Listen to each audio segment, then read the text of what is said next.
Good evening, everyone, and welcome to a special Wednesday night edition of the Shanks Unleashed podcast. I am Andy Stowe. He is Eddie from Mackworth, screaming at the clouds, and he is Arthur Smith's moving company coordinator, the star of our show and the star of the Bill Shanks show that you need to be streaming from 3 to 7 weekdays on the superstations.com, the one and only Bill Shanks. Bill, Happy Eddie, New Year, boys. How are you? doing great. Eddie, how are you? I'm good. I want to say Happy New Year and Merry Christmas to you, Andy. Merry Christmas and Happy New Year to you, Bill. And Merry Christmas and Happy New Year to you, Jermaine Burton. Well, that's a great way to start the show. That is the best way I think we've ever started the show. That guy, He's a putz. The little heart thing he does. He got what he deserved, and he's going. His last play was him with his leg up in the air, hurt. He gets carted off the field, and I wanted to go like this to him. Yeah, right, I know that guy. You won nothing, and as I said, your ring, Jermaine, has a G on it, my friend. It does have a G. The only ring you ever won. That's right. And not to knock AD Mitchell, I love the guy. I think he's a great player, but totally different story. His two rings say Georgia Bulldogs. So just saying. But before we get going into this thing, we want to thank all of our guests. We got actually a lot of people watching us right now. So keep on liking it and sharing it. If you got Alabama fans, you can share it to them too. We'll make fun of Jermaine Burton a little bit, but y'all can still come watch. But we appreciate you guys watching. We hope you all had a great Christmas, a happy New Year. And we're ready to kick this thing off. How about that? That's hard to believe, isn't it? It is 2024. Yeah, it's crazy. I was writing down, like when I was setting up the show, I was like, wait a minute, I got to put 24 on this thing. So it was about messed up. Crazy. But yeah, it's so I hope everyone is doing good. I see Alex Page and Ken from Cumming and my bad. They called him AD. Yeah, I called him at Georgia. They called him AD. Yeah, we got Chris Taylor here with us. We also have as a guest we're going to go ahead and bring on. We got Mr. Andy in Chicago. He's going to come in and talk with us. Awesome.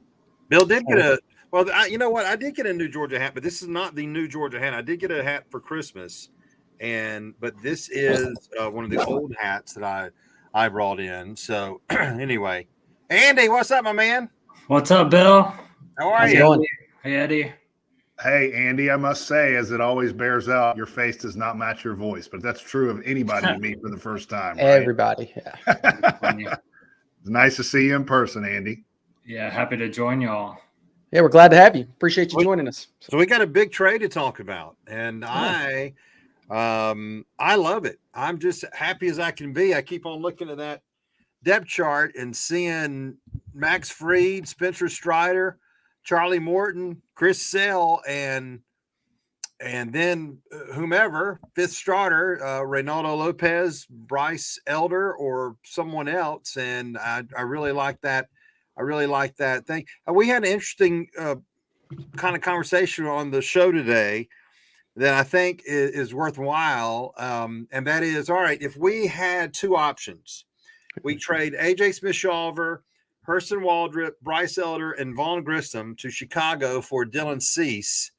2 years of Dylan Cease, even though he's from Milton, Georgia, and he is Boris' client. Or do we do this deal that they made with Vaughn Grissom going to Boston for 1, maybe 2 years of Chris Sale, when they will have $10.5 million, but only $500,000 this year? And I mean, hell, with global warming, we could all be dead in 2039. So who the hell cares?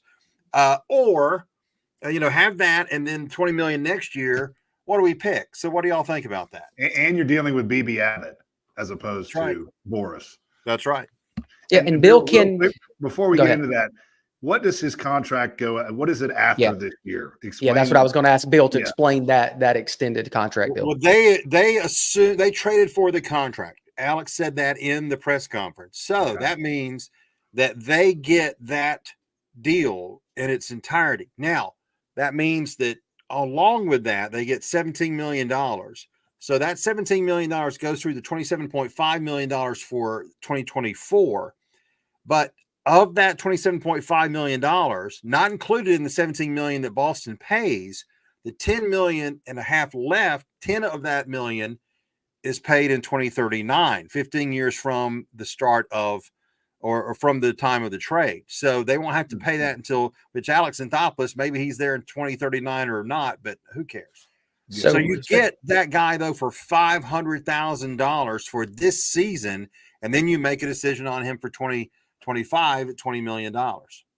Okay, so they have an option for next year at $20 million, but that $10 million, so they don't pay one penny of that until 2039. Right, they have to set that money aside, but it is not paid to him until 2039. Just like the Shohei Ohtani situation. Yeah, it's a deferred contract. Not to the level, but yes, deferred. Right. Well, Andy, what do you feel about this trade? Because me personally, I think it's great. I like Bill had mentioned, I talked to him today on the show and on the Bill Shanks show, and I think it sucks trading Vaughn Grissom because I do think he is a good hitter. I think he's probably a really good hitter, but $500,000 for who I think could be, well, he was an ace and he may end up being an ace again. So I'm really excited about this deal. I think we can all agree that we'd probably prefer Dylan Cease over Chris Sale, but as Bill said, the package that we'd have to give up to get Dylan Cease is probably would have been too great. We're probably giving up Elder. We're probably giving up Vaughn Grissom. Probably giving up Smith-Shawver. At least and Waldrop. I think we would give all four of them. Yeah, I know you said Waldrop earlier today. Possibly, that's a significant package to give up. Yeah. And given the state of the farm system, that price is too great to pay. And so I like the fact that it's only costing us $500,000 against the books in 2024 to have Chris Sale, and that $10 million is deferred. Then I started to back down a little bit off the ledge with this deal because I was a little bit upset to give up Vaughn Grissom, but the fact that Chris Sale is only costing us $500,000, and the fact that we can defer that $10 million, I think that's huge for this deal. Plus, Eddie said it. I mean, look at the agents of these two players. You'd like to have a player come in and be reliable and be somebody that you can control contractually for greater than a year or two. But you can possibly keep Chris Sale next year too, at $20 million, if he proves himself to be healthy this year. And that's an option I think you like to have. Why did it hurt you so much to give up on Vaughn Grissom or trade him? Because to me, especially this year, he didn't have a place on the team unless, there's an injury, I don't think. But here's why, Eddie. Why? Yeah, I heard over that a little bit because, Ozzie Albies has gotten a little bit injury prone the last few years. That's a good point. I mean, he's gotten it's a hammy here or there. He's missing 35, 40 games. It seems like every other season's a good one for him, a good, bad. If you look at that trend with Ozzie, we all love Ozzie. He's a great player, but he's become a little bit injury prone. Plus, I like having somebody who can put up some good numbers. Grissom has a decent on-base percentage potential. It's much greater than David Fletcher, whom AA brought in here as a utility type guy. I prefer Grissom over David Fletcher. So, Eddie, I think that you can possibly could have put Grissom in left field too. If Kalanick struggles, then you've got an option out there. Plus, Zuna, if he gets hurt or he really struggles, then, you have an option in Grissom. I just like that versatility. I like having somebody who can put up decent on base and who's versatile. That's the reason why I kind of hurt to give up Grissom. Plus, the other reason why I'm a little bit upset to give him up is because there aren't many other hitting options that are readily available in the minor leagues. I mean, you go look through the Gwinnett roster. There's nobody who really jumps out to you. There's nobody else really in the minor leagues who's a hitter. To me, strikes as somebody's going to be able to come in and produce fairly soon. So those are the reasons why I was a little bit upset initially when I looked at this deal. I agree with you. Yeah, go ahead, Bill. I was going to throw it to you because I agree with you saying that, but I don't know that Vaughn Grissom is good in a utility role. I think, and so I would not want him up in the bigs just sitting there playing one at bat every 3 or 4 days. And I also don't know that, and that's why I was going to throw this to Bill because you mentioned left field, and I know that was one of the things they had talked about. But Bill, can he play left field? I mean, apparently they're not liking him out there. Well, they didn't really put him in left field in Venezuela, I don't believe. When they said they were going to, he was still playing in infield. But look, I like Vaughn Grissom, but and when everybody was I think Andy will tell you this. We were talking about Vaughn Grissom in the summer a couple of years ago when everybody was going on about the Yankees 2 shortstops. I'm like, well, how about this kid from Atlanta? He's putting up some really good numbers here. But, here's my thing about Vaughn Grissom. If he made the team as a backup, as a reserve, even as an Omar Infante, however you want to describe him, he was not going to get regular at-bats. How much less of value would he have had moving forward in the regular season to possibly use in another trade compared to now when he's coming off a pretty good year in AAA? And we know that this guy doesn't need to be in AAA any longer. So I think that they took advantage of the value that he had now. I was even worried when they didn't trade him at July 31st. I'm like, is he been so hurt by that defense that he has not got the value that he should have because of his offense? I agree with Andy in that this kid can hit. There's no question about it. Now, people going crazy because he hit a home run in his first game at Fenway Park does not mean that he's going to be, Dwight Evans, for crying out loud. But I think that you at least take advantage of the value that he has. And Andy's right as far as the immediate help in the farm system from offensive players. So you've got catcher, first, second, short, third, left, right. Left, you got 5 years of control. Right, center locked up. DH for another year and a half or 2 years if the option's picked up. So use that value now compared to holding on to him for later. And again, 1-for-1 for Chris Sale. I mean, look, I know there's risk. And Alex said this yesterday when we talked to him. There's no question there's risk. But hell, if he can do what he did last year, 20 starts, and I know we need him in October. There's no question about that. But, I mean, gosh, if he can do what he did last year, that's going to help that pitching staff. But what I like about it, and Andy and I talk about this a lot, is it's going to backlog that farm system a little bit. So they can let those guys from last year's draft when they drafted a ton of pitchers mature, develop, leave them there. Let them be at Augusta and Rome. Some will be even at AA, but let them be in the minor leagues. And hopefully also, if Alex won't get trigger happy about his boy, AJ Smith-Shawver and Waldrop can stay in AAA and develop. Because here's the other thing that I keep on going back to. Okay, we got Max Fried, Charlie Morton coming off the books after this year. Yes. Charlie Morton is freaking Eddie from Ackworth's age, for crying out loud. Jesus, holy Mary. And Bill and I are the same age, by the way. No, we're not.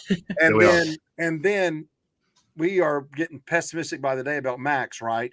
Yeah. So you may have 2 rotation spots open. You could bring Sale back if you want to for $20 million, so he could basically replace Charlie Morton next year. But then you don't know about Bryce, but you got Spencer, but there could be 2 rotation spots. How much better would we feel on January 3rd, 2025 about the possibility of Hurston Waldrop and AJ Smith-Shawver joining that 2025 rotation if they had a full year of development in AAA? And I think that's the key. And so I just posted a graphic for the pitching staff, and Bill, you, I think, posted this on your Twitter earlier as well. And so just talking about this year, what Sale does. So he brings, and given you can swap the order, but I put Spencer Strider as 1, and then I have Max Fried as 2. And because I went righty, lefty, and then Charlie Morton righty is 3, Chris Sale lefty is 4. And then I put Bryce Elder or Ronaldo Lopez, and I got, other names, of course, Shawver, Waldrop, Alan Winans, Darius Vines, and Waskari Noah. But that rotation, and I know if everyone's healthy, who knows? I mean, who knows who's going to be healthy? I mean, what happened to Sale? He fell off his bicycle. So that can happen. So we don't know. We never know. But if these guys are healthy, that is as good of a starting 4, and that is 4 postseason pitchers. They throw hard. They strike people out.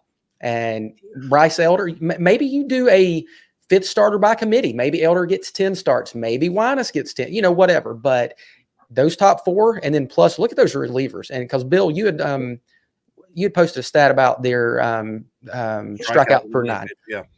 It's ridiculous how the strikeout numbers. And when you had Alex Anthropoulos on your show yesterday, and he talked about that because you asked him specifically, was this a coincidence? And he said, no, it is not a coincidence that we're getting strikeout pitchers. Yeah, absolutely. And here's what I'm hoping. If I'm Brian Snicker or Alex Anthopoulos, I'm calling up Bryce Elder. I'm like, Bryce, let me tell you something. You know that you were going to be left off the playoff roster last year. Then Kyle Wright got hurt, and then Max Fried had the blister, and Charlie got the finger issue. He had already been told 2 weeks before the end of the season, Bryce, you're not going to be on the playoff roster. He was pissed. He was out of gas. He pitched one game in the last 10 days, and then he came back and pitched one of those games in the 5 days off, and then he came back and pitched that other game in the playoffs. Bryce, you were an all-star last year. That was last year. It's time for you to shit or get off the pot, son. Yeah. In other words, you don't have to be the number 3. You don't have to be the number 4. Just go out there and be a good major league starter. You're going to be different from all the others because your strikeout to 9-inning pitch ratio is never going to be like those 4 are. So go out there and simply show us you can be the starter. And if that happens, if he can do that, Reynaldo Lopez moves back to that bullpen, and you can't tell me there's a better bullpen in the big leagues on paper than that one right there, especially if Lopez goes back to that bullpen. No freaking way. So do you think, Bill, using as Andy has it written here, and I don't know, I'm not as big in the weeds as baseball as you are, but is a 5-man rotation like he's showing here a thing that Snitker will do to start the year, or will he just use that sparingly? How is that going to work going forward? Obviously, they all have to stay healthy. And the second part of my question, there's one name missing off of this, Ian Anderson. Where's and he's coming back next year. So he's in that other. I think he's in that other names list with Huascar Ynoa. And Ynoa, he had his Tommy John surgery in September of 2022. Right. So he should be ready basically for spring training to be somewhat normal. They won't treat him as normal, but you know what I'm saying? Ian is going to be a little bit later. And that's why I didn't put him on that list, because I was thinking probably July-ish or something. So Alex mentioned him yesterday. Alex mentioned him a couple of times. Okay. So, but again, you know, the days of a 5-man rotation being all the way through your year are over. We know that, no matter how much I complain about it. So it's like, what do you hope from those top 5 spots, whomever it may be? Do you hope 115 starts and the other, however many that is, spread out? I mean, you know, I know Max got hurt last year. There's no question about it. Spencer was durable. Charlie's been durable for 3 years, no question.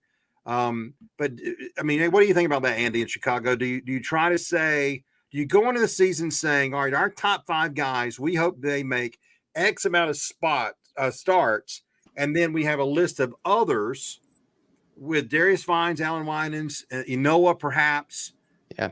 Maybe Lopez, if you have to swing him back over there, that may have to fill in if something happens. Is that the approach that teams need to take now in Major League Baseball?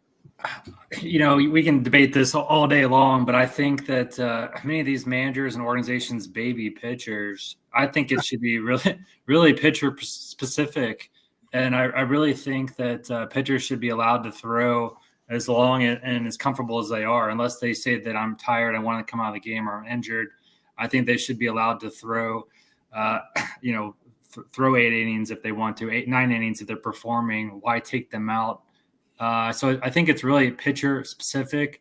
I think each pitcher needs to be treated individually. I mean, we'll take Charlie Morton, for example, for a second. I mean, Charlie's 40 years old now, right? Or about to turn 40, I believe. Yeah, he turned it. I just think you have to treat him a little bit differently given his age and his injury history. Max Fried, I mean, he's a little bit of a different case now. He's been injured several times lately the past few years. I don't know what you do about him. Do you have to nurse him a little bit? Do you have to, maybe the first couple of months, Eddie, you throw Max Fried 5-6 innings here? I hate that idea, but I'd much rather these guys be healthy come October. And I think you just have to look at each pitcher individually. But overall, I just like throwing starting pitchers as long as you possibly can in games. I'd rather them come and say, hey, I'm tired, or I need to come out of the game. That's how I feel. Oh, I agree completely. I'm just saying from an organization, I mean, they had 3 pitchers start 30 or more games last year. Morton 30, Elder 31, Spencer 32. So that's 3 pitchers who started 93 games. Now, we could probably go through baseball-reference.com And what would you think? The average number of pitchers per staff that made 30 or more starts was what, 1 3/4? Yeah. Right. But so I'm with you. I mean, look, I say let him bleed. Let the mofo out there bleed before he comes out of the game. I mean, I won't, if you come out here, I'm going to get you a diaper or a tampon and you're going to forget it. But realistically, because of where we are in the sport, do you even in your mind internally, privately have to say, well, look, okay, sure. Sale had 20 starts last year, Spencer 32, Elder 31, Morton 30, Max 30 the year before last year, and 28 the year before that. So again, is there a number that we think if we can get 130 starts out of those 5? Yeah. Okay, then what is that? 26 per start on average? That'd be great. Yeah. That's And then that's you have probably 32 above left. average. Yeah. And then you have 32 left, but you got 32 left to do. And then you go from there. But then that's where, Enoa may come into play. Ian later in the year comes into play. And of course, a potential trade. But it's like, because I don't want to nurse it. And somebody asked Alex during the press conference on Saturday. It's like, well, I'm not going to tell you who, Mark Bowman. But he said, well, I think it was him. Do you need to have Sale treated differently because of what's happened? And Alex said, no, we're letting him go. I mentioned today on your show, he's only thrown 150 innings in the last 3 years. His arm is probably fresh. He probably has more bullets in the gun. Maybe. So maybe, the fluke thing of falling off a bicycle, that craziness, maybe that's a good thing in the long run. Maybe his arm, because he's 34, is that right? It'd be 35. So maybe his arm is still a 32-year-old arm, just something. So maybe that's a good thing. So you can't, I think like Andy was saying, you kind of have to do it per pitcher and see where they're at and just kind of go from there. I think I also like the versatility that how many starts does Lopez have? Does one of y'all know off the top of your head? You don't have to look it up. I can look it up. He had a couple of years where he had pushing 30 or over 30. Okay. That's what I love, because you're going to have that blow up game where, God forbid, a pitcher gets hurt. He pitched an inning and a half, or it's just not working. And you can bring a guy. I love that versatility, a guy who can come in, who's been a starter and knows how to work through those middle innings to get you to the bullpen. I love that. Well, and Andy and I have talked about this, I wouldn't even be opposed to them to go after Jacob Junis, another kid kind of like Reynaldo, who before early in his career was a starter, then became, I think last year, what was it, Andy? 40 games and 86 innings or something like that we looked up when we were talking that night. I mean, something like that may be a good addition even on top of what they got already, because I completely agree. I mean, Eddie and Bill completely agree. Like, Seth Lugo is one name that, Bill and I threw out there at the beginning of the season. I mean, I don't think we win the 2021 World Series without Kyle Wright coming in and throwing 4 or 5 innings. What was it, game 3? I can't remember. But I mean, having somebody who's capable, Eddie, as you suggest, to come in and give you 3-4 innings, and it's really about the postseason, because as you know, in the playoffs, if a starting pitcher gets off to a rough start, the manager tends to yank them. It's very reactionary. But you want to have somebody come in capable of throwing 3, 4, 5 innings potentially. And that's really what I like about Reynaldo Lopez too. It's that versatility. It's so important, especially in the playoffs. Yeah, he has 97 career starts, Eddie. 97 career starts. So he's experienced there. Yeah. And it doesn't, like you said, Andy, it doesn't eat up your bullpen in a short series, whatever, or actually a longer series. It eats up your bullpen, throwing 3 and 4 guys out there to get through that game. That's what I love. Absolutely. And I think that's where the game's going to. You've got to have those utility pitchers, bridge pitchers, whatever you want to call them, to make sure you're filling those innings, because whether it's the fact that these are strike throwers should help a lot. But, Alex even said, we want those strikeouts and not have to put the ball in play as much. So that may make the pitch count go higher quicker. So you got to have those guys ready to go, and because you almost have to have, to me, a 2-headed mindset: 6 months and October. Yes, you got to get through that 6 months, and then you got to prepare for October. Well, you do all you can to prepare for October, and then somebody's going to tear a ligament in their damn finger, or the freaking blister's going to pop up, and your plans are shit. So that's the way it goes. Well, yeah, I mean, like I said, I'm super excited about this Chris Sale trade. Like, I mean, we can all look up his numbers, but he's the fastest to 2,000 strikeouts in a career. I mean, that's he's got the 11.1 Ks per nine. That's the best of any starting pitcher in baseball in history. So I think it's a great deal. Like I said, I hate Von Grissom had to go, but I'm super excited, and we got 6 weeks until spring training, so I'm ready to see him report. Go watch this video. Go watch Sale's video, especially the game against Philadelphia in May. He was 96, 98. The slider was unbelievable, just like he did when he struck out Mookie in the or whoever it was in the World Series. In the World Series that year, wasn't Mookie, it was somebody else. And then even there's video of him when he came back, and his stuff was crisp. So if they nurse him the way that, but look, Alex said on the show, we talked to a lot of people about Chris Sale. They'd got negative reports about Chris Sale. He was a schmuck or he was an asshole. He would, or that. So I love that too, because this guy burned his jersey, right? He burned his jersey. So, and Andy, you've heard people talk about Chris, right? Yeah, I want to talk about that for a second too. I was going to pose the question to all of you, just about his personality in general. And like you said, Bill, on your show, AA does a deep dive into each player's background and personality. But I sit up here in Chicago, and I sat next to 2 hardcore White Sox fans for 3 years on my last job.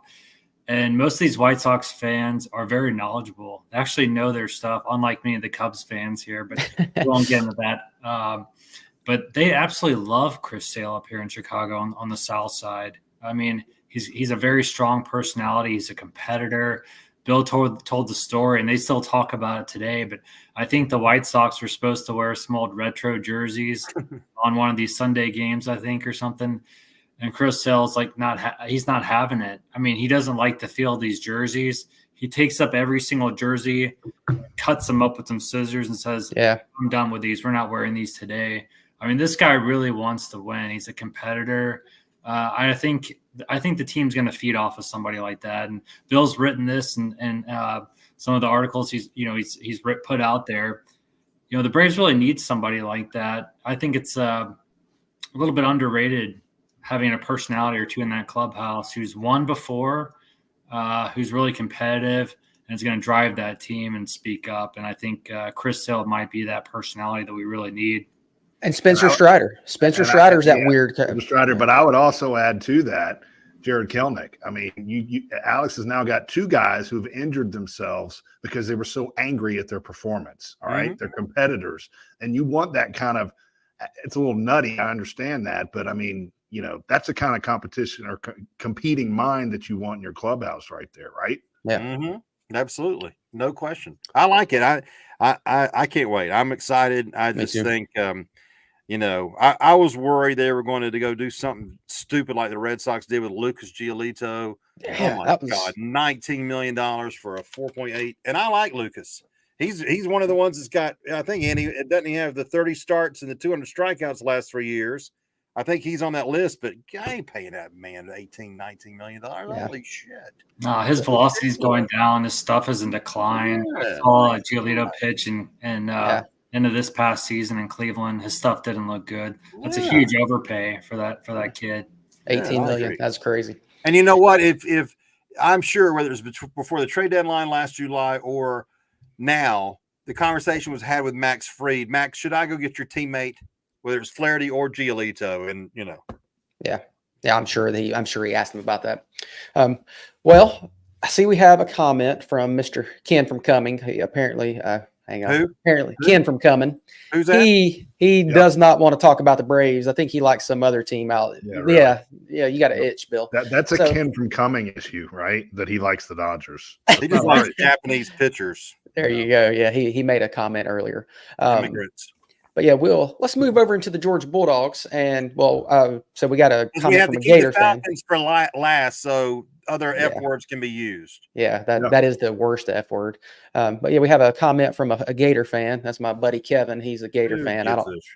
There you go. He's a Braves fan. I'll give him that. But he does pull for a high school football team. So they're consistent. They've lost 7 games 3 years in a row. That's consistent. There you go. Yeah. Worst stretch since Charlie Pell. Give him hell, Charlie Pell. Yeah. How about that? I can't believe this. Sorry, Kevin. I can't believe the Gators have fallen as far as they've fallen. But What a shit. man, It does this to me, right? Just breaks yeah, my there you heart.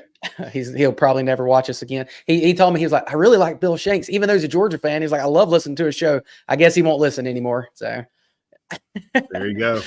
But so the Georgia Bulldogs beat the Florida State Seminoles 63-3. And, we can look at all the stats and we see that Georgia dominated them. But the narrative isn't that Georgia had the culture to stay, that our players wanted to be a part of it. The narrative is Florida State opted out. They didn't want to be there. Georgia didn't really do anything. It was just a default win. The game didn't matter. And I know, Eddie, you say it's sort of a non-matter exhibition game, and I'm with you. But we had 27 guys out too. They had 27 guys out. So FSU did not have Jordan Travis, and I get it. He's probably more impactful than us not having Brock Bowers. But 27 and 27, I mean, it's like UGA had 0 opt-outs, 7 injuries, 20 transfer outs, and FSU had 9 opt-outs, 2 injuries, and 16 transfers. So it's still 27 and 27 any way you slice it. So I don't know about y'all, but I'm tired of hearing this crap that Georgia didn't really do anything, that it was just because FSU opted out. Well, I think you have to mention all the people who are away from both teams. Exactly. Right. And sure, you could say that there were still perhaps more impactful players on the FSU side with Verse and the 2 receivers who are going to go to the NFL, Keon Coleman and Johnny Wilson, Trey Benson, the running back, and of course Travis being hurt, and to go to the 3rd string quarterback. It doesn't matter. I mean, look, the bottom line is, and Brent Rollins said this on the show today, culture won that game. The culture of wanting to play in a bowl game and having pride in your team. And I said this today too, and I think it's true. We need to have a little reminder to these players, whether it's through NIL money or speeches that include a lot of F words from Kirby Smart. Season isn't over until the final game is over. And that would be helped if they'd move the transfer portal window after the games are over. Exactly. The portal is in the middle of the game. So, I mean, that could have been disastrous for Georgia if FSU had all their players there. It might have been a lot closer than we would have thought because the depth was pretty much shot. Regardless, though, that's not going to happen at Georgia with Kirby Smart. He's got these players almost programmed to have pride in their season, have pride in what they do. And, look, I didn't worry about that going in. We knew they were going to kill them. I knew they were going to kill them regardless of who they had in there. Georgia's a great team. And I hate that they lost in Atlanta because I still think Brent said this again today, coaching, the roster. I mean, it's still hard to make a case that Georgia's not the best team in the country, but they lost. Yeah. One of the 4, at least one of the 4. At least one of the 4. And we'll see what the AP votes say on Monday, right? They're going to be 3rd. They might be 3rd. They might be 3rd. But, I think it's unfortunate that the excuse of, well, they lost by 60 because they didn't have anybody. Does that mean they were lost by 30 if Georgia had most of their players out? Probably so. Starters out? I mean, we still would have beat them by 30 points for crying out loud because it was dominating. So, and second half they had, what was it? 25 total yards. Yeah, it was. So our second, third stringers gave up like 20 yards, I believe, to Florida State. So, hey, that kind of matters too, doesn't it? So sure it does. Yeah, let me see what that stat was because I had that written down in my massive briefs here on the show. Georgia gave up 24 yards of offense in the second half, playing at second, third string defensive players. Okay, I'm not surprised, are y'all? No, and I thought Florida State's quarterback looked pretty good. We won that game. Do the job. We won that game by 60 points, and we didn't play UT Martin in the Orange Bowl. We played Florida State Seminoles, okay? Yeah. And just like you said, I'll go one step further in the second half. We outscored them with our second and third stringers 21-0, okay? Yeah. So if you're an FSU fan, you ought to be really nervous because I'm excited even more so about next year because of what I watched in the second half. This is the guys that are coming in next year to make an impact on this football team. and you're watching FSU in the second or the whole game, really, these are our guys next year. These are the guys we're going to ride with. They got their asses kicked, okay? And I will say one last thing about the margin of victory. I went into this game, Bill, I told you on the air, this is a I don't care game. I was just like, of course, my team, I'm going to watch them. I want Georgia to win, all that stuff. Meaningless game, okay? If they won by 21, everybody went 60 damn points. Yeah. They have scored now 65 and 63 points in 2 consecutive bowl games. This team is different. It's wired differently. It's built differently. And like Brent and you said, it's a culture thing with Kirby. It's unbelievable what he's got rolling in Athens right now. It's unbelievable. It's 118 points difference in the last 2 bowl games. 118 points. Can we answer Alex's question there? Yes, I did. Mike, I started it. Mike, stupid ass Griffith. He was the one that said he was getting. What was he? He was asking $3 million or 4? Yeah, 4. I think it was 4 million. Wasn't it? Was it 3? $3 million. Yeah, regardless, 3. Yeah, that's a lot of money. Yeah. Dumb. No, it wasn't me. It wasn't me. So I mean that was ridiculous. Everybody knew that was ridiculous. You know, you got to consider this. I want to make one quick point on this. I mean, FSU had something to prove too, right? I mean, they were undefeated. They were champions of the ACC. They have the opportunity to come up against a powerhouse of the SEC. They have everything to prove too. Don't they want to finish the season in the top 4? They might not even finish in the top 5 now. I don't know. They just got blown out. But I think we all nailed it here. It's a cultural thing. I mean, look, you want to win. You want to end the season on a high. Plus, it's for recruiting purposes too. I mean, look at all these recruits probably gravitating more towards Georgia. I mean, look at what KJ Bolden said. I'm glad I was on the good side of this one. Yeah. I mean, those Florida State fans are dogging him for that too. They hate that. What do you think is going through Amarius Mims's head too, who went down there and was like, he got out of the car and went back to Athens, but he almost went down there. Yeah. No, it's just a difference in what Kirby, how he has it going versus how and it's not just Florida State, but you could tell Kirby said, okay, we're not in the top 4. We're going to prove that we should have been. Florida State, on the other hand, they said, screw it. We're not even going to do anything. And they kind of proved that maybe they shouldn't have been in it, because if that's your mentality, not to go out and try, and like Brent was talking on your show today, Bill, and he was talking about they were just handing the ball off, not even letting the quarterback throw the ball. You could tell they had no desire to even try to score. Like they just didn't want to be there. So no, they didn't care. And that's just never going to happen again. I think, I've always said the Alabama game in 2015 was a great loss because it showed Kirby what he had to deal with coming in a couple of months later. I think even the national championship loss showed Kirby that he didn't want Gary Coleman and Hervé Villachez as the cornerbacks anymore. He wanted tall Lannister. and I think, you know what? I think that Texas loss in that bowl game, when all those guys opted out, made Kirby know that there was a new narrative that he was going to have to form, that this shit ain't going to happen every December. If we're not going to be in the national championship game, we're going to be in one of these other bowl games. And like I said, the season's not over yet. And if you're going to go somewhere else, and again, that's an NCAA or a organizational issue that needs to be addressed. I think that was what Kirby was trying to say, is that shouldn't be allowed for those players to do what they did, to pop off their team in that time period, because they're not going to play in a bowl game. But so I think it's just different in Athens, and that roster, let me tell you, they still have work to do. That roster looks great for next year. Bring it on. I'm going to post this in the chat if you want to come on and join and talk with us, because Alex Page is making some good points over here about stay and play and leave and sit. And that actually brings us to my next topic I want to ask you guys about. So we saw Julian Humphrey today. Well, he announced he was going to the portal. He didn't. Then he went to the portal, and now he's not in the portal, and he's coming back to Georgia. So that's this roster management. We don't know what's happening from day to day with player to player.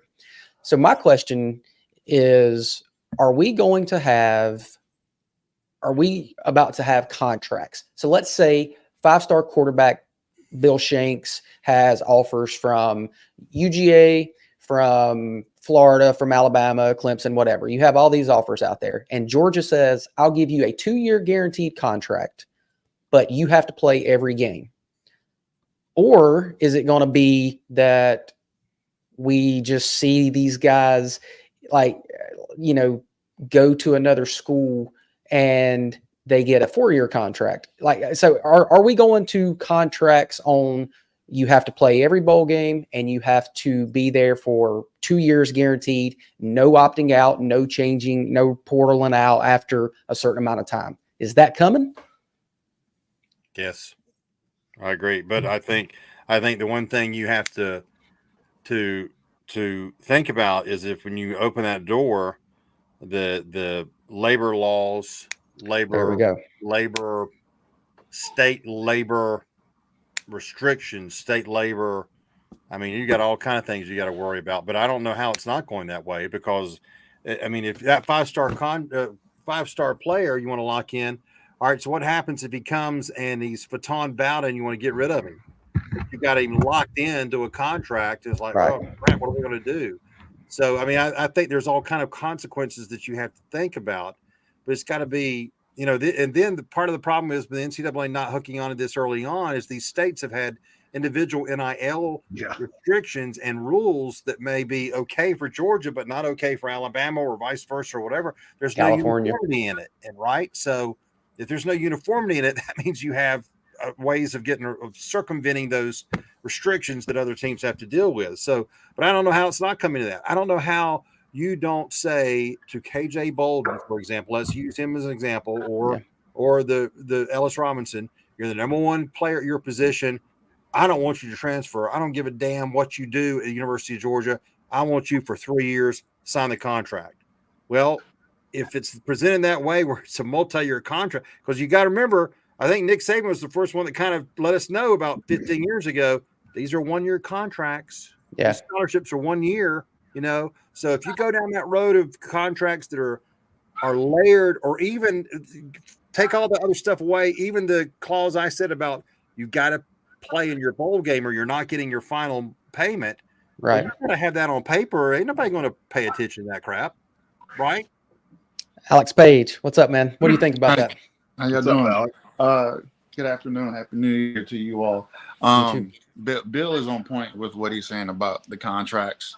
And the other thing too is that they obviously are 1 year. In terms of also, you trying to potentially wanting to run a kid off who's basically quote unquote not performing to your standard, or not performing to not only your standard but to his talent level as well. So obviously you could write that in the contract. No different than what occurred with Michigan State and Mel Tucker, where he violated a clause in his contract and he's no longer employed and he's fighting to get his buyout money. So you can make it work, but I mean, in essence, they're already, like Bill said, they're already, as he quoted Nick Saban, they're already contracts. It's just a matter of, do you want to, have it in writing that someone sticks around for a certain period of time, and obviously have clauses in there to where it stipulates, hey, as long as you are of good standing and you fighting to, play to your talent level, because it's one thing to be of good standing and not play to your talent level, because you either want to stick it out with that player, or you want to run them off, tell him to get in the portal, as has been told, right. A bevy of players, so you can either have someone get someone from the portal or give that scholarship to a high school recruit. So you see, I'm gonna jump in here, Ken, real quick before you go. I'm gonna disagree with y'all. I don't think it's going down the contractual road with you, and it's because they're student athletes, right? Bill brought up the labor laws. I did it in quotes, but they're still student. Hang on, Eddie. Did you hear Kirby? Did you hear what Kirby said? I don't know what part you're talking about. It was it was in the post game of the Orange Bowl. He said we need to decide if these kids are still student athletes. Okay. That is, I think that's the change. If the coach is saying it, for him to bring it up, doesn't that tell you what he thinks already? That we've been I've been saying, it's minor league football. Don't give me this scholar athlete bullshit. I know, but they still bullshit. As it stands right now, they still are. They would say, if I was a big time coach and I said you need to move the transfer portal because it's not at the right time, they would say, well, we've got to have it so people can enroll in winter quarter. Right. Shit. How many of those players really care about that? I don't think they do. And even you look at now with the playoff expanding, it's going to go until January the 20th or what, it's going to go into 3 weeks into January next year. So we're getting past student part. That student part, I think is soon. I know, but it's still there now. The other thing about the contracts is you look at the coaches. The coaches get these buyouts. The coaches leave their contracts all the damn time. The other thing, what if you bring in a kid, you sign an NIL deal, he's not as good, coach ends up benching him. Hey, this is part of my contract. I need to be playing to help this NIL money. Where do you go with that? So I just don't think. I think there's too many ins and outs on this contractual thing. I don't see that happening. What do you think there, Ken from Cumming? Nice title. I think that you're in a situation where these are still universities, and at the end of the day, that you are not going to be able to put these guys in an employment agency, no matter what anybody wants. I'm not a lawyer. Eddie, you've got a lot of good friends who are lawyers that can, and let's go back to Alan Judd. But I don't think there's any way in the world they're going to sign an employment contract with these guys. No. Okay. I don't. All right, so let me ask, kind of piggyback on what you're saying and what Alex said earlier. I think Alex is he's either in a coma. Oh, there he is. Okay. We stunned him to the point where he was. So, if a team says, if FSU had told KJ Bolden, what we're giving you is guaranteed for 3 years, what Georgia's giving you is guaranteed for 1 year, what's in the best interest of that player to get stuck in a contract where he's going to have the money no matter what, or not have the flexibility to get out of it? He wants to get out of it after 1 year. And the difference between a scholarship and a contract is this, right? Mm-hmm. Yep.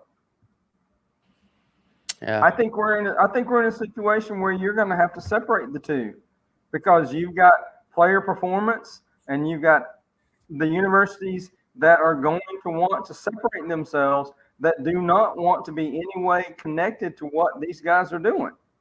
I mean, guys, I'm not trying to bring up the past. It's a horrible, tragic event. But a year ago, let's think about what we were dealing with, right? Yeah. And, I just don't see any way that they are going to connect themselves to these guys. I don't. There's going to be listen, there are so many incredibly talented lawyers in this world. They're going to say, guys, you know what? We're going to draw up this really, really fine line, and this is where you're going to dance, and the rest of you guys can all go pound shit. Because I'm sorry. That's what we're going to deal with. I'm sorry. So how do they structure the deal for the NIL if it's not a contract and yet it's tied to, for example, staying through the bowl game? How can they do that? I think it's just a bag of cash. Here's your money. So the under the table, don't tell, don't ask, don't tell. Exactly. So we're kind of going back in time. So basically, what everybody's able to do now is what Auburn used to do. Is that what you're saying? Stetson Bennett handed out Zaxby's sandwiches, for God's sakes. Yep. Right? Yeah. He got paid how much money that day? $700,000? No telling. Man, I'll hand out every chicken sandwich in the world for that. So. Hell, I'd be back there eating it. To hell with that. That's a good point. Raising Cane's. It was Raising Cane's. That's right, Alex. Yeah, bippity boppity boo. What can Canes do for you? That's right. That's what it was. Right. So, yeah. Well, yeah. I mean, I don't know. It's changing. I mean, you hear in Kirby's voice when he talks, all Nick Saban, you hear all these coaches. It's rapidly changing, and I think that's why we see coaches what we're leaving. dealing with in this world is that you are going to see in the next 3 years a situation where you're going to have 50 collegiate football teams that are going to say, hey, we want to play big boy football, and we're going to pay millions of dollars, and that we are going to do everything to make this like an NFL structure. Yeah. And everybody else is going to fall off to the side. They're going to have their own little championship, do whatever the hell they want to do. But you're going to have 50, 60, 70 teams that are going to have these alumni, Wisconsin's, Big Ten, whatever. Yeah. Hey, basically, almost sounds like you're talking about Florida State right now. Yeah. With what they're with their lawsuit. It And is. Get out of it. Hey, Andy, I know we're going to move to the Falcons here in a second, but I got to do this before we get off the Georgia Bulldogs. We got to do this. I want each of you guys to pay tribute to one of the greatest, in my mind, Georgia Bulldogs, who announced he's going to the NFL, and that's one Brock Bowers. Yeah. I would like to go around this room and for each of y'all to name your favorite Brock Bowers play. Go ahead, Bill. He was suspended in midair. He was a unicorn. He didn't do The yoga move. the earth stayed still for a minute, and he was in midair. And I remember looking down from the press box saying, "Is he going to fall at any time in the next 30 minutes?" Yeah. I mean, that and to me, the 75-yard run as a running wait back. a minute, you get one. I know. Once you take five, once you just do Hey, five. hey, Bill. dipshit! What's the name of the podcast? Oh, Thank you very much. No, I mean, I thought about that one. The run, the 75-yard. Who was that against? Kent State, right? Yeah, Is it okay. Kent State? Okay. Yeah. I mean, Yeah. that was. I said today we were looking in the press box like, what the heck? That was a tight end that just ran like that. Yeah. That was crazy. Yeah. But when he's suspended in midair, I mean, they ought to do a poster of that. Yeah. You know, that would be a great picture to put in your Georgia room. All of us have these rooms. I would have that picture up here in a heartbeat because he's just in there. We don't win that football game unless he does that. Absolutely. We don't win the national Turning those on championship. downs right there. No Yeah. question. No question about it. That was a huge first down, right? Yeah. Huge. How about you, Andy, in Chicago? What's your favorite? I got one for you. This one probably won't be on any of your radars, but I believe it was his freshman year against Georgia Tech. And I think it was maybe second or third quarter. Stetson Bennett throws a slant pass, like I think 5-yard pass or something like that on our own 20 or 25-yard line, probably 25-yard line. Yep. And Bowers takes off and blows past like 6, 7, 8 nerd players. I mean, he's gone. And I'm sitting there amongst like a whole bunch of nerd fans, and they're just in disbelief. And I'm just like going nuts. Favorite play by far because I got to see that in person. That is a great You know play. what that play reminded me of a little bit was when this is years ago when Michael Vick split those guys in Minnesota to win the game in And overtime. throws the ball And up in those guys slammed into each other thinking they could get him. They did that at Tech. Two guys slammed into each other thinking they had the angle. So when he threw that ball up in the upper deck, he just launched it awesome. with that cannon he had for an arm. Oh, that was great stuff. How about you, love Alex? that. I think about 5 minutes later, George Pickens grabbed the Georgia Tech safety and Yeah. slammed him into the bench, That's which was right. awesome. I love That's that part. AP, what you got for us? You got one out? I got one simple play, and I think was it against Vandy this year where he lined up at fullback and they gave it to him on 4th and 1. Oh yeah, Mhm. that's a great call. You know, yeah, it was a simple. You know, he didn't do anything special outside of getting the first down. Just the simple fact that they basically lined up at the fullback and they ran the belly, they ran the trap with him. That's a fullback. great call. Absolutely. How about you, Ken? Kenneth? Oh, mine is real simple.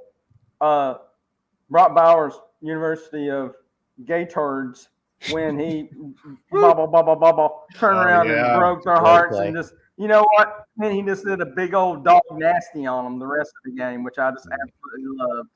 And the best part of that is Carson Beck in the background going. You remember that still shot? Yeah, Great stuff. it wasn't a great throw, and it was just. I'm going to perfect go play. so you don't steal mine, Andy. Bill stole mine. I can't say Okay. anything other than Ohio State. That's the play. Mine is the national championship against Alabama when Stetson threw that little pass and he got hit in the face. And it wasn't an incredible play, but he caught it and ran to the end zone. But that was the moment you knew, okay, Georgia's going to win a national championship, to me anyway. And on that play, my favorite player, Marcus Rosemary-Jack Saint, blew his guy into the end zone. That was just a fantastic play. I love it. And let's give a shout out to Marcus Rosemary. He's going to the draft. I love that dude. I love that guy. Breaking his ankle versus Florida and then coming back. He is a football player. Love that guy. Love CT, him. what's up? What is your favorite Brock Bowers play? I'm just jumping on here because when Brock was this is going back to freshman year. When Brock was we didn't even know who he was, and I think one of the first games they would run some reverses or jet sweeps, like just from the 5 or 7 yard line, something like that. And one of them he scored, and I'll never forget. Alex Page sends me a text like, why are we running reverses to the tight end? And I was like, I don't know, man. There's a lot of smoke coming out of camp about this guy. So it was a early indicator that it was like, what are we doing with this guy? Because if you remember, early on, he would be running, and you're like, he looks like he's running slow, but he's actually pulling away from everyone. Flying, he's just pulling away. Well, but along those lines, and I mentioned this on the show today, how many of you were at G-Day in 2021? Yeah, I went to that one. So there were two players who were incoming freshmen who were really focused on in that G-Day game, and one of them was Brock Bowers. And I'm like, I've never seen Kirby or anybody else that matter focus on targeting an incoming early enrollee in the G-Day game like Brock Bowers. And that was the first time I said, we got to keep an eye on this guy. And I remember that the whole year. I remember talking about it on the drive back from Indianapolis. So, that G-Day game, because one of the guys was with me at the G-Day game. It's like they threw that ball to him the G-Day game like 6 times. What incoming freshman early enrollee gets targeted and thrown to 6 times? So that, I think, told us a lot right there. You had Darnell coming in, the same time, and he was like the top billing. It's a little bit like a Keith Todd Gurley Keith Marshall thing. Yes. It's like Keith comes in and rightfully so is the name, and Todd is like turning heads as the other guy. And Darnell kind of had that spot where it was like, we're all watching him, but they didn't throw that ball to Darnell in 2020 like they did to Brock in 2020. Right, it's like in camp they were like, but we got this Brock guy. Bill, wasn't you? Bill, who was the other? Go ahead, Alex. Yeah, that's what I was going to ask Alex. Who would have been? It was one of the receivers. Who was the freshman's receiver? Was it Burton or Mitchell? I think it would have been 80. No, 80 Mitchell might have had a big. Yeah, I think it was 80 Mitchell. I don't want to talk about Jermaine Burton. Well, I mean, that was the other one. There was 2. I think it was 80 Mitchell. I think you're right. I think it was 80 Mitchell. Then it was like Adonai Mitchell. In Austin, Texas, he's known as Adonai. Jermaine was on the 2020 team, so it was AD Mitchell, Adonai Mitchell. Yeah, that makes sense. I love Adonai. He's he seems like a good dude. He's a great player. And then this spring, though, when was Oscar Delp a freshman? Was he? That was last year spring. Okay. Yeah, but he kind of got some love there. He did. 2022 GD game, he got some love. And because I think Brock had a shoulder or something, right? He had surgery, and so they were, So, good. Well, I'm glad we did that. I wanted to pay tribute to old Bowers. He deserves it. Yeah, and he's like I said, I love. I mean, all these guys that are leaving, they're just a lot of good players, a lot of good dudes. They seem like they're just great guys. Can you imagine the first time that Brock Bowers walks on that field at Sanford Stadium at Dooley Field for a in between first and second quarter trophy presentation?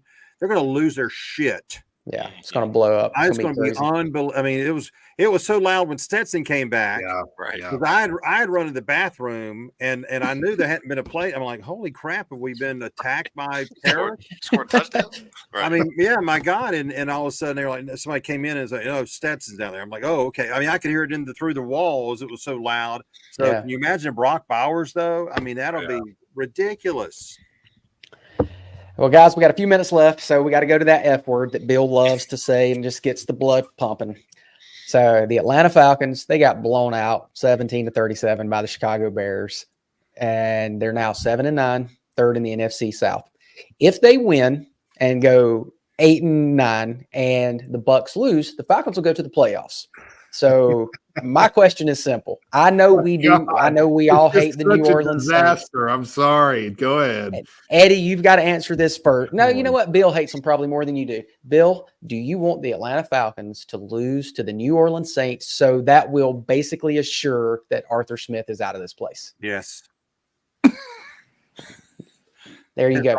Piss on him. Piss on Arthur Blank. Piss on all of them. And I won't say GOSAINTS, but I do not want the Falcons to win this weekend at all. I want him gone. Yeah. Eddie, can you? Go Saints. I did throw up a little bit there. Nah, I'm with Bill, but here's my fear, Bill. Does it guarantee? I think he's coming back. No, he's not. Bill, you've had people on your radio show this week. Rick Flatford was on there. The team who would not say that he's gone, no matter what. This is how Blank operates. He's an idiot. Yep. I'm with you. 100%. I'm not arguing with you, Bill. Yep. Oh, that's great.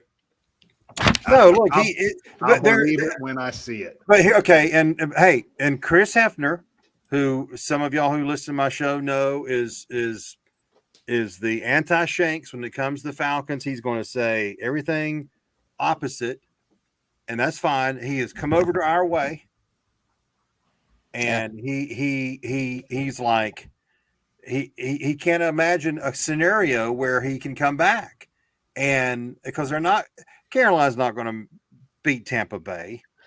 And it'd be our luck. They beat us. I just don't think that's going to happen. But look, there is no reason to bring him back. No redeeming factor. What is the argument to bring this guy back and to have him return for another year? And you get through all the other stuff and come down to the question. We know all 7 of us can probably agree, and everybody can agree they're going to have a new quarterback next year. Do you want this guy to pick that new quarterback? No. And do you want this guy to coach the new quarterback? No.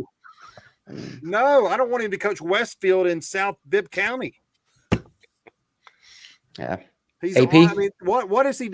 And I asked Brent Rollins, who's a lot smarter than I am, and probably all of us are about football today. I said, I know I keep on going back to this, but in August, we go through all 55,000 scenarios in August, and I said, okay, Falcons, if that quarterback situation is a dumpster fire, if Taylor Heineke's a backup, everybody got all horny when Heineke, it's a backup for crying out loud. He ain't going to do nothing.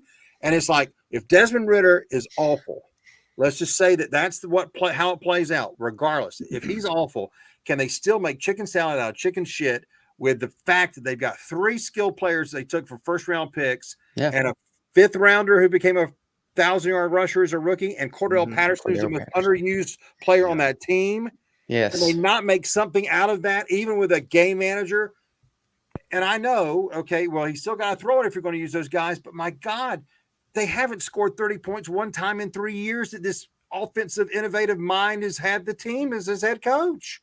And there's no logical explanation for that except he doesn't know what he's doing. Hell, run the damn Wildcat. Set the quarterbacks on the bench. Anything. When you got skill players like that, you've got to utilize them effectively. And he did not. There's no way. I mean, and as Chris Hefner again said today, it's like, don't you know that Cordell Patterson's sitting there? Why in the hell is Kadarius Hodge getting targets and I'm not? Kadarius Hodge. And it's like, what about Kyle Pitts? I think Jonnu Smith's a good player. He shouldn't be getting targets from freaking Kyle Pitts, the number 4 pick in the draft. And they don't even target Kyle Pitts in the end zone. I mean, he's a freak of nature and size.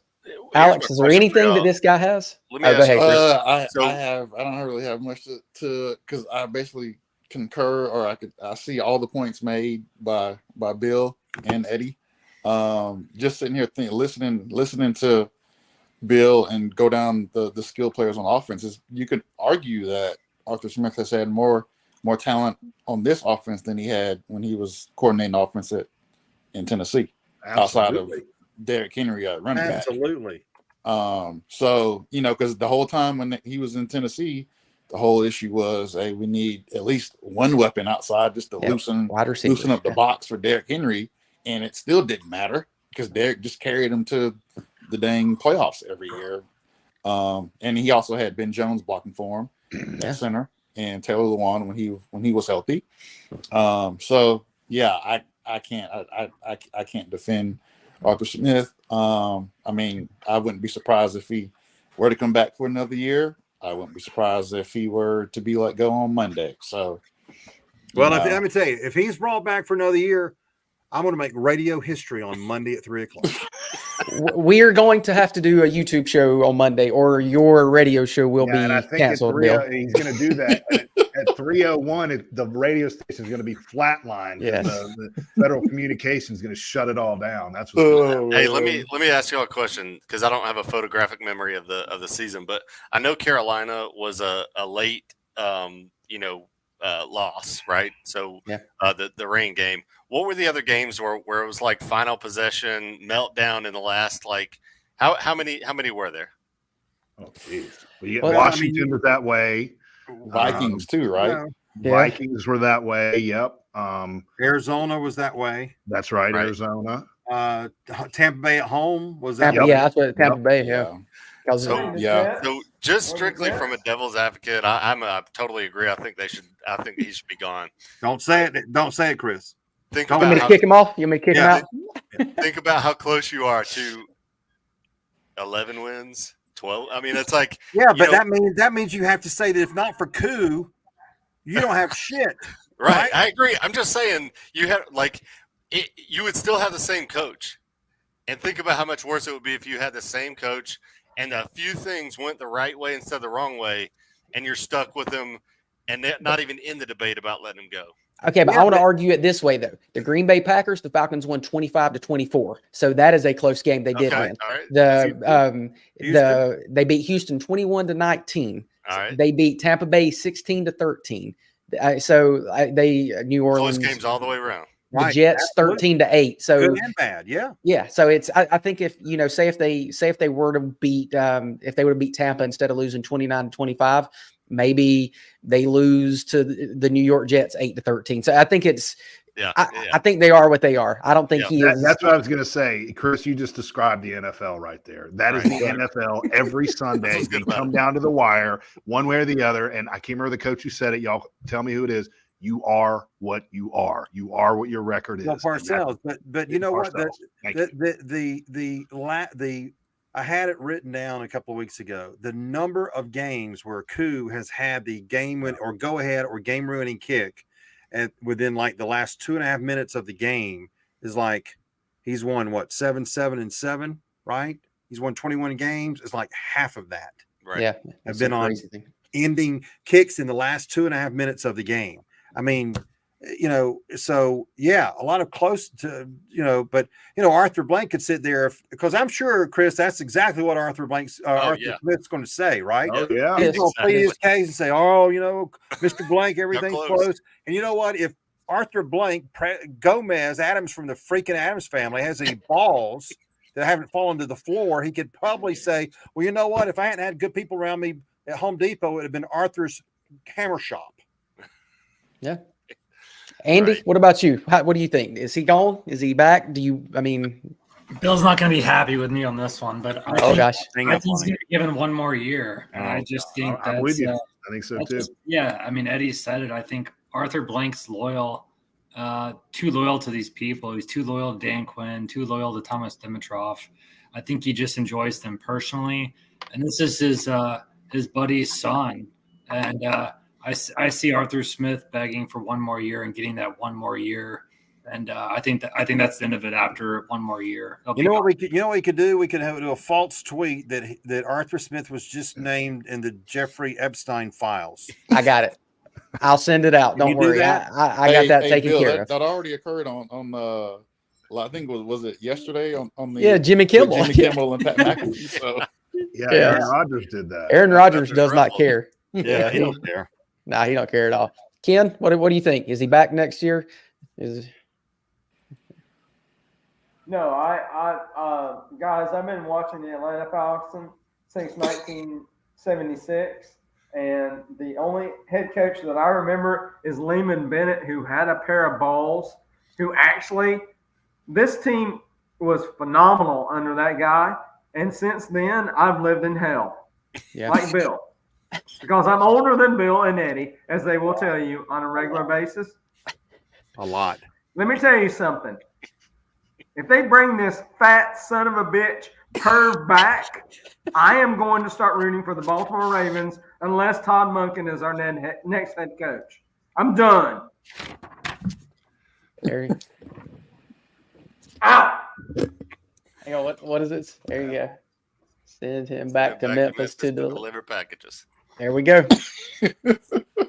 So I think that's a good, excellent point. But I think the interesting conversation that flows from this for sure is the question of whether he should be back or not is certainly one thing. But who do you go after? Bill, I asked you that earlier in the week, and I mean I think you have to. To me, if you made this decision today and you made it happen, do they finally go get somebody and who that is a proven NFL commodity? It's like I don't really want to see them do another experiment. Like, there's a part of this of what's next if that's where we are. And then to your point too, Chris, to get a proven commodity, you have to trade a draft pick and spend a boatload of money to bring in the proven commodity. And then to that point, if you do have a proven commodity, is that proven commodity still hot? Is he still successful? Because if you're bringing in a proven commodity, he's either worn out his welcome where he is, or he struggled a little bit. I.e., Mike Tomlin, even though he's had consecutive winning seasons, but he struggled this year. Yeah. You could, I know there's been an argument for Belichick. You saw what's happened since Tom has left. Exactly. So, and then Sean Payton's, treating Russell Wilson like his stepchild out there in Denver. So, yeah. I mean, you want a proven commodity. That's kind of the quarter. That's kind of who you're at that tier of who you're in terms of proven commodities. Hey, let me just say this about that. We can throw out all the names we want: Jim Harbaugh, Eric Bieniemy, Todd Monken, whatever. You know what? Hey, Jim Harbaugh would be. I mean, he's been successful everywhere he's been. He has. Correct. Throw them all out there. The coach has to want to come to this dysfunctional franchise and work for Arthur Blank and this shit. Okay. Hey, that's Eddie, the problem. Eddie, to your point though, to counter your argument is there are 32 dysfunctional. You can say there's 32 dysfunctional teams out there. And there's only 32 opportunities, and someone's gonna sign up. If they're wanted, if it's offered, someone's gonna accept that offer, because there's only 32 opportunities, and not all 32 of them are open every year. But you have to also ask the question, hopefully, if you're Arthur Blank, if you've got a list, it's like I had a list of people that if Russ Brown ever left my show, who I was going to call.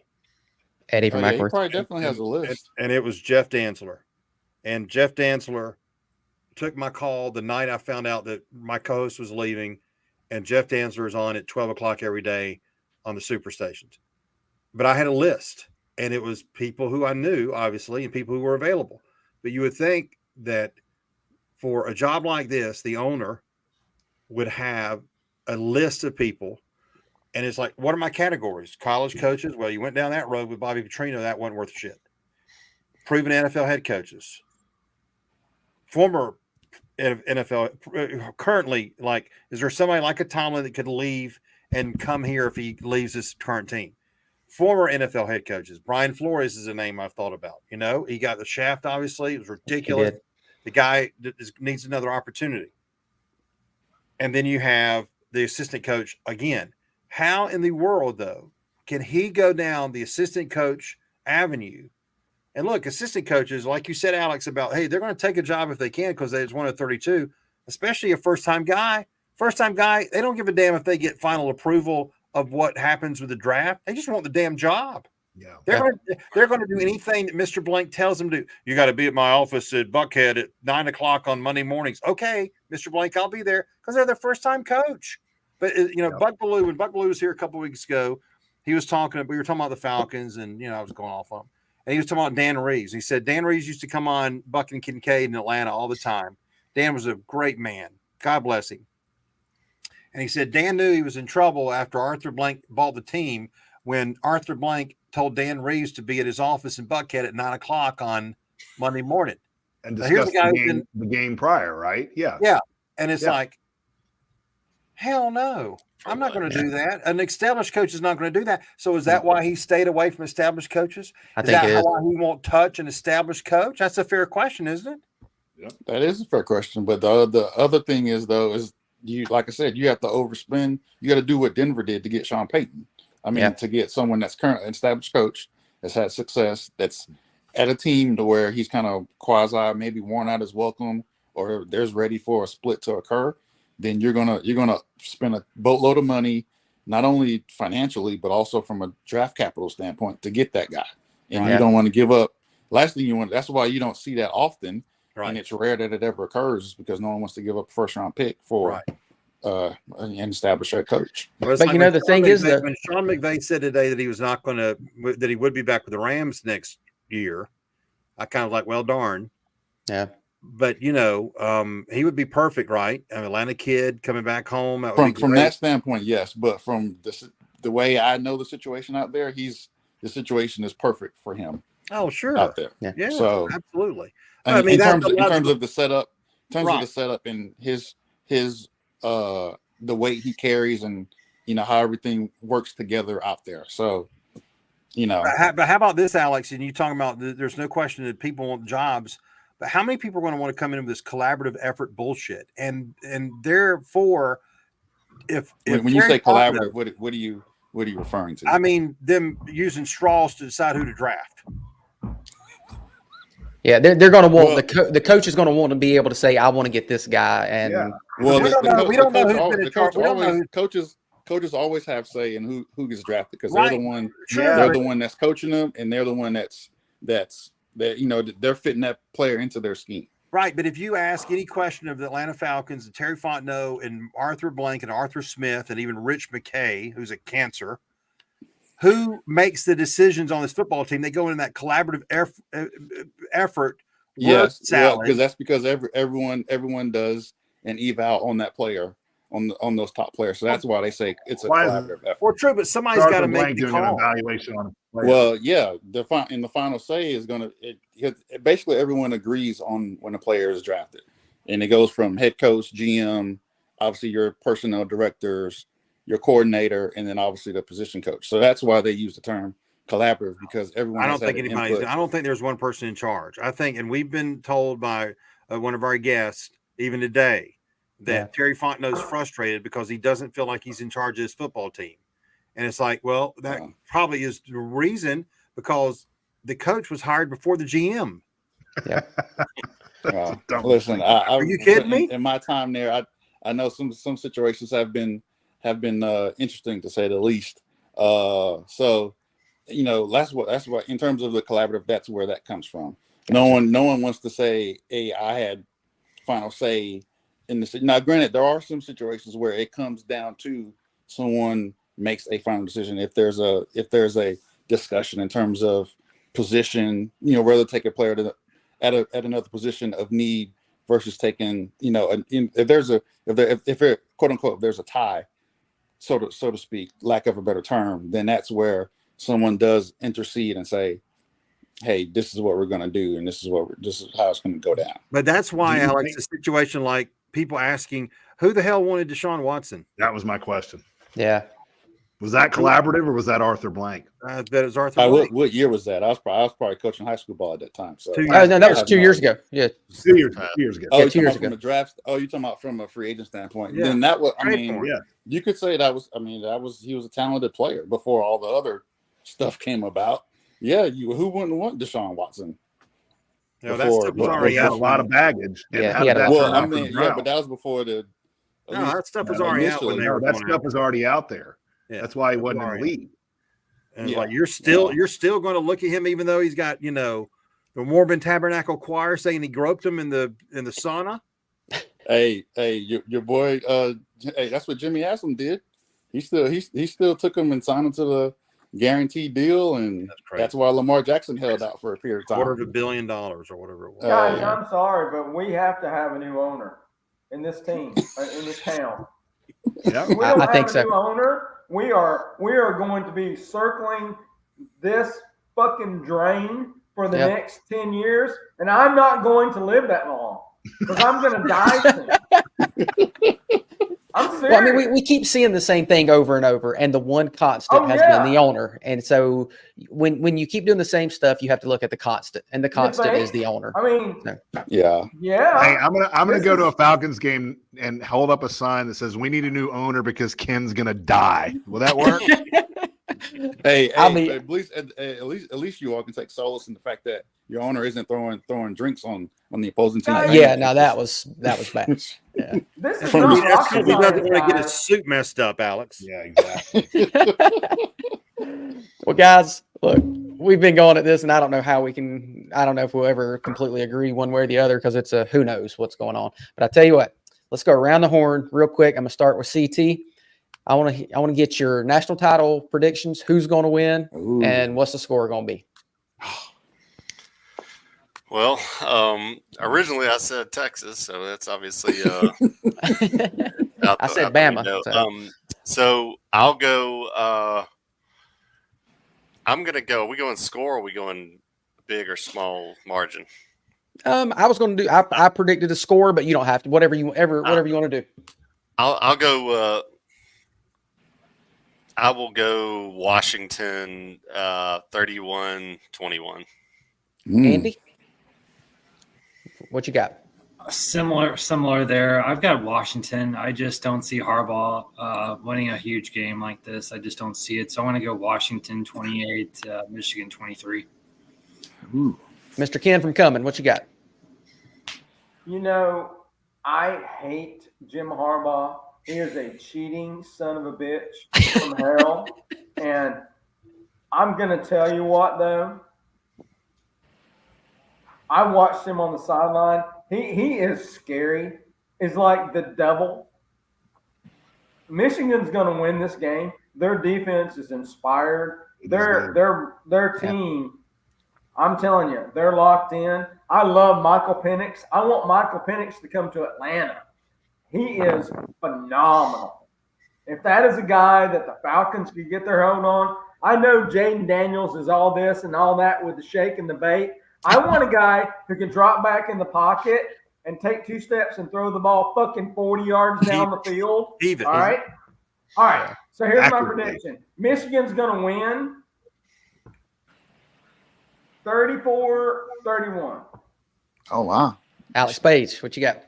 Oh man. I'm gonna lean the way of Andy and Chris and go with Washington and similar scores to what they put up. If Michigan's offense puts up that many points, then it's basically going to be a shootout relative to similar to how the Sugar Bowl looked. Eddie from Mackworth. Bill, I predicted 55-7 on the Dogs. I was closest on that. I also predicted this game. If you go back and look, I predicted Washington playing Michigan. So give me a little kudos, Bill. Come on. I don't remember what I had for dinner tonight, much less what you Good point. predicted 37 days ago. Well, I'm going to ride with Washington. I've liked him all year long. I picked Penix to win the Heisman. I know he didn't, but that was my pick. And I picked Washington to play Ohio State at the beginning of the year, Andy, on our show. You did. Yeah. So I'm going to go Washington 28-14. I don't think Michigan gets out of their own way in this game. Wow. Bill. I'm on the fence about it. I don't know. I mean, I'll make a pick here and say Michigan now. I think Harbaugh's crazy good. I think he's crazy ... good.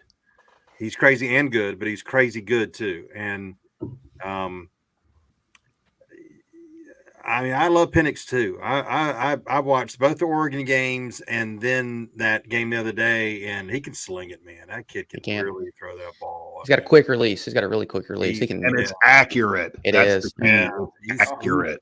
What I mean, not that we have a quarterback coach with the Falcons, but what if a quarterback coach in the NFL really got him and really worked with him?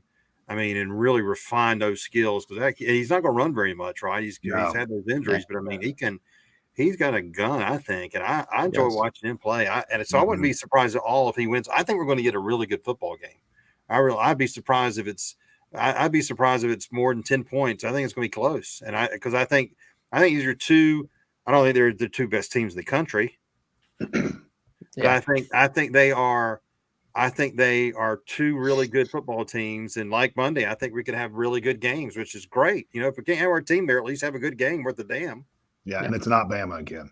Right. Yeah, it's not Bama. True. Well, I think I'm taking Michigan. Watching them what they did to Bama on their defensive line, I thought, and they sacked Milroe 6 times or whatever. I think they're going to get after Penix, and I think he's not a statue in the pocket, but I don't think he's as mobile as Milroe. I think they're going to hit him, and I think they're going to sack him some. And so I got Michigan in a high scoring game. I got them 37-34, and I think they'll make a play and win a high scoring game. Wow.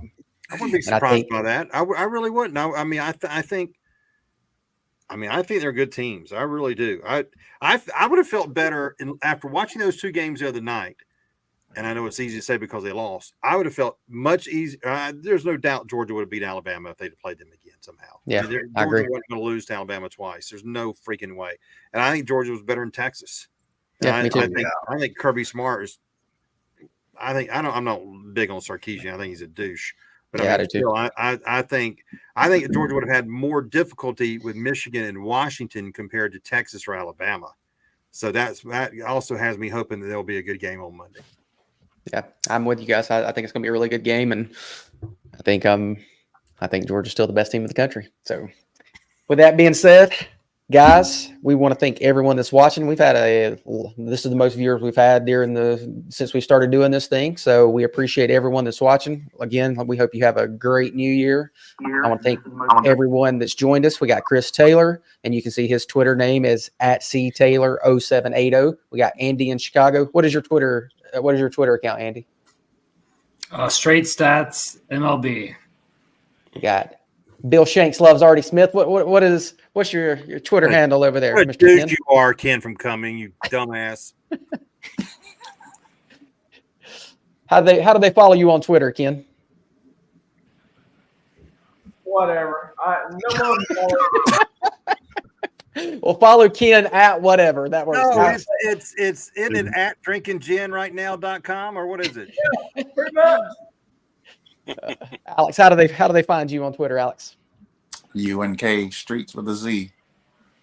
You can find Mr. Eddie from Ackworth at Eddie Mattingly. And obviously Bill Shanks is at Bill Shanks. Iron. He's going to the gym when we get off of here. So. I did it before he went on. I He's already going told to you. get on his elliptical. Just shut up. Well, make sure Take you follow care of Bill. myself. Is that a problem? Y'all should do the same. Kiss my ass. I've eaten well Right, for 3 days in a row. New 3 Year. days in a row, I've eaten really well. I did not go walk today because I've been really busy, but I've eaten well 3 days in a row. I had boiled shrimp tonight. So I've had low carb for 3 days in a row. So I'm doing very well. I had brisket and collards and salad today. So I'm doing better. Bill, very proud of you, Bill. Thank you. With brisket. Brisket. Yeah, send us some of that brisket. That sounds good. Yeah. Yeah. Well, everyone, like I said, we appreciate it. Do us a favor, like this video, share it, subscribe to our channel. We're trying to grow this thing, so we can't do it without you guys. We appreciate it. I want to thank everyone again that joined us tonight. And hey, go Dawgs, and we'll see you next time. Hold on. Before Thank you y'all. click it, I'm going to say something, and then you click it. Andy, you ready? Okay, hang on. Let me get ready. Okay, I'm ready to end the stream. Fuck you, Arthur Smith, you son of a bitch.